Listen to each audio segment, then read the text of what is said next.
The reason of that, and there are very, very few maritime countries of a certain importance that have ratified it. The reason of this was due to the fact that the limits of liability were too low.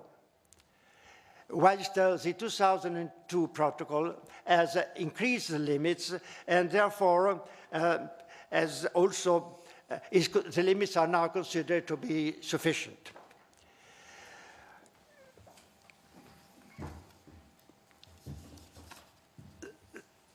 Insofar as the Bunker Convention is concerned, the Bunker Convention provides a system of liability which is similar to that for the Civil Liability Convention of 1969 and 1992. Therefore, there are no considerable changes about that. The only difference is that while the CLC Convention provides that the person liable is the registered owner of the ship, with an exception only for the socialist countries, where the person liable may be the bareboat charter if the vessel is owned by a governmental entity and it is bareboat chartered out to another governmental entity, and the bareboat charterer is registered in a public register in the socialist country concerned.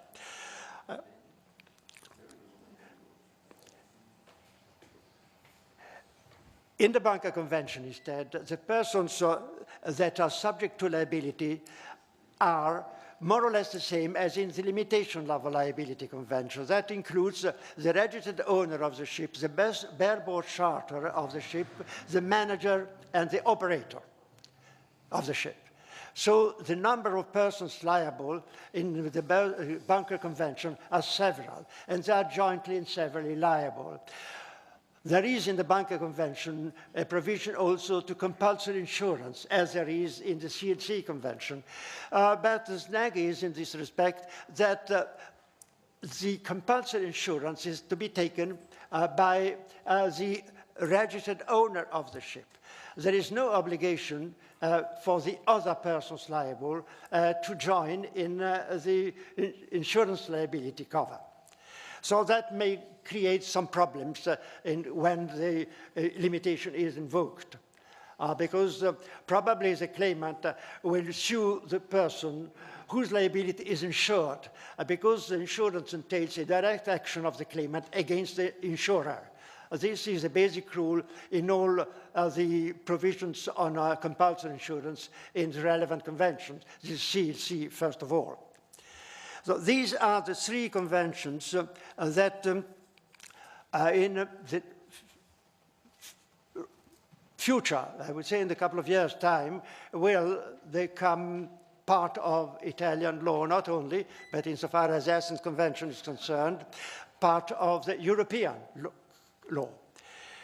The fourth convention is a convention that has been adopted by the United Nations in 11 December of 2008, the so-called Rotterdam Rules, the Convention for the International Carriage of Goods wholly or partly by sea.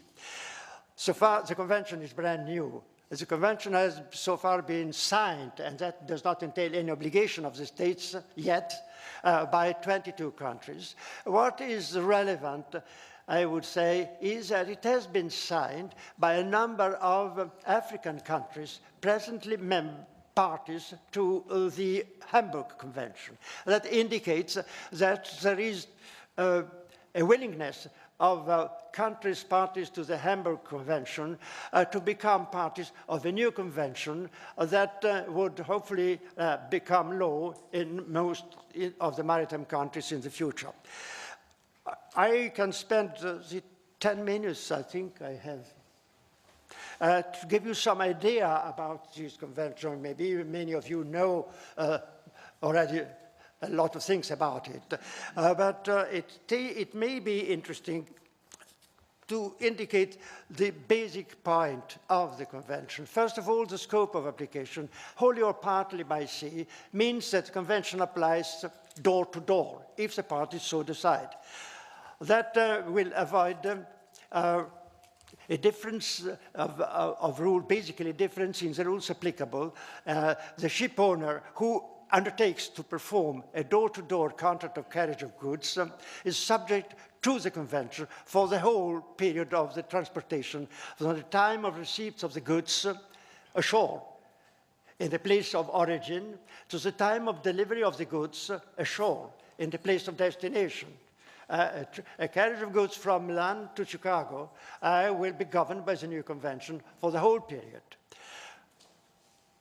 The carrier is liable, and the convention applies, however, to the carrier, and it applies also to what they are defined in the convention as performing parties, but to the performing parties that are defined as maritime performing parties. That entails that the convention applies to the parties who perform services for the carrier at sea. There may be a sub-carriage of goods by sea, and in the ports of origin and in port of loading and of discharge. So all the persons providing services in the port, stevedores and other similar enterprises, warehouses, etc., they are subject to the new convention, and the claimant has a direct action in contract against them, not in tort. And therefore, the provision of the convention apply to the maritime performing parties at sea and ashore in the port. That is a considerable difference for both the claimants and also the enterprises providing services in the ports. They are not subject anymore to the local law, but they are subject to they will be subject to an international convention. This is one relevant change insofar as the scope is concerned. Insofar as the system of liability is concerned, the position of the ship owner will change in two ways. First, the obligation to make the ship seaworthy is not only to be complied at the time of the beginning of the voyage, but is a continuous obligation prior to and during the voyage. This is now, it was, I would say, a necessity also in view of the new provisions regarding safety on board the ships during the voyage. In any event, you have to realize that the carrier has the duty to exercise reasonable or due diligence. And the type of diligence that can be exercised when the ship is at sea differs substantially from the type of actions that may be taken when the ship is in a port. When at sea, the master, if there is an accident, can take some measures in order to prevent the increasing of the unseaworthiness of the ship, but probably he cannot do much more. And if the accident is important, in that case he has to decide to deviate the ship to the nearest port in order to have repairs being carried out. Therefore, when a judge in the future will have to decide if due diligence has been exercised at sea, the type of assessment he has to make is based on what can reasonably be done at sea. And that is quite different from what can reasonably be done ashore. That is a difference. The second difference is that the exoneration from liability of the carrier in respect of the nautical fault in navigation of the vessel and fault in the management of the ship are concerned, has been abolished. There are no exoneration at all. What has been left is a system of reversal of the burden of proof for the so-called accepted perils. But they are not exonerations, they are only reversals of the burden of proof in favor of the carrier. Therefore, the claimant can prove that either a different event has contributed to the loss of or damage to the goods, or the so-called accepted Paris has been caused by a fault of the carrier. So the system is clear, in my opinion. I may be biased because I contributed to prepare this text, so I have to be frank. So I may not be entirely objective. Another important change in the convention is that at the same time there is a greater freedom of contract than that isn't. At present, the Hague-Visby rules are, from tackle to tackle, they are binding, and no exoneration is accepted for that period. The new convention instead allows, under certain conditions, a modification and amendment of the rules in favor of either parties, and not necessarily in favor of the carrier, because sometimes the negotiating power of the shipper is greater than the negotiating power of the carrier. Allows changes in the system in certain cases, and the cases relate to volume contracts. The volume contracts is defined in the convention as a contract for the carriage of goods in a series of voyages. Therefore, the contract may cover not only one voyage, but a number of voyages. And this is nowadays common, particularly in the United States, insofar as the carriage of containers is concerned. The big shippers make contract for the carriage of a number of containers in a number of voyages, and they obtain reduced rates, and the carrier may, as a consideration for that, change, so let us say, for example, the limits of liability or the basis of liability. It is a free negotiation, but this is only possible if the contracts are, I would say, entered into by the parties ad hoc. So there cannot be a contract made, a bill of lading, for example, is not an acceptable basis of an modification of the system. These are, ladies and gentlemen, I can add one thing, limits of liability. The limits of liability have been increased.